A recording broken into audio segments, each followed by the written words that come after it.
Vosotros los que leéis aún estáis entre los vivos, pero yo, el que escribe, habré entrado hace mucho en la región de las sombras. Pues en verdad ocurrirán muchas cosas, y se sabrán cosas secretas, y pasarán muchos siglos antes de que los hombres vean este escrito. Y, cuando lo hayan visto, habrá quienes no crean en él, y otros dudarán, mas unos pocos habrá que encuentren razones para meditar frente a los caracteres aquí grabados con un estilo de hierro. El año había sido un año de terror y de sentimientos más intensos que el terror, para los cuales no hay nombre sobre la tierra, pues habían ocurrido muchos prodigios y señales, y a lo lejos y en todas partes, sobre el mar y la tierra, se cernían las negras alas de la peste. Para aquellos versados en la ciencia de las estrellas, los cielos revelaban una faz siniestra, y para mí, el griego Oinos, entre otros, era evidente que ya había llegado la alternación de aquel año 794, en el cual, a la entrada de Aries, el planeta Júpiter queda en conjunción con el anillo rojo del terrible Saturno. Si mucho no me equivoco, el especial espíritu del cielo no solo se manifestaba en el globo físico de la Tierra,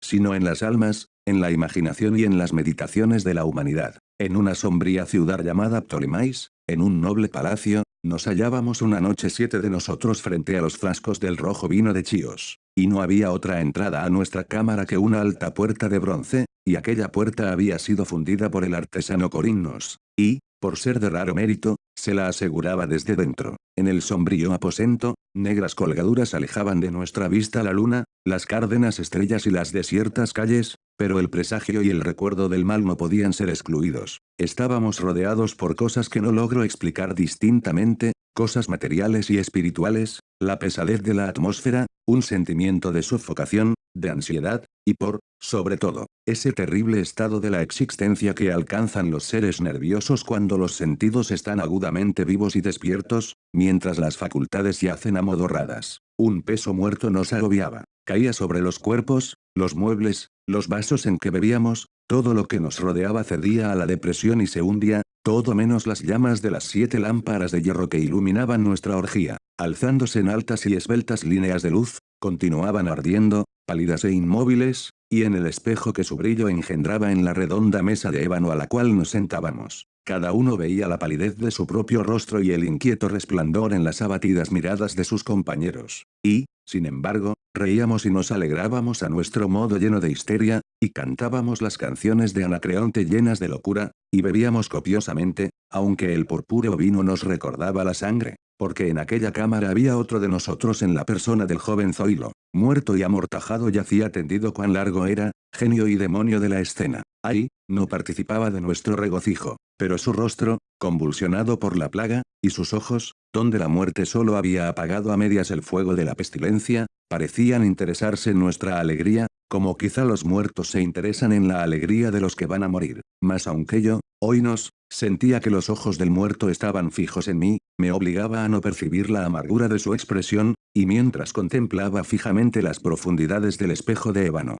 cantaba en voz alta y sonora las canciones del hijo de Teos. Poco a poco, sin embargo, mis canciones fueron callando y sus ecos, perdiéndose entre las tenebrosas colgaduras de la cámara, se debilitaron hasta volverse inaudibles y se apagaron del todo. Y he aquí que de aquellas tenebrosas colgaduras, donde se perdían los sonidos de la canción, se desprendió una profunda e indefinida sombra, una sombra como la que la luna, cuando está baja, podría extraer del cuerpo de un hombre. Pero esta no era la sombra de un hombre o de un dios, ni de ninguna cosa familiar. Y, después de temblar un instante, entre las colgaduras del aposento, quedó, por fin, a plena vista sobre la superficie de la puerta de bronce. Mas la sombra era vaga e informe, indefinida, y no era la sombra de un hombre o de un dios, ni un dios de Grecia, ni un dios de Caldea, ni un dios egipcio. Y la sombra se detuvo en la entrada de bronce, bajo el arco del entablamento de la puerta, y sin moverse, sin decir una palabra, permaneció inmóvil. Y la puerta donde estaba la sombra,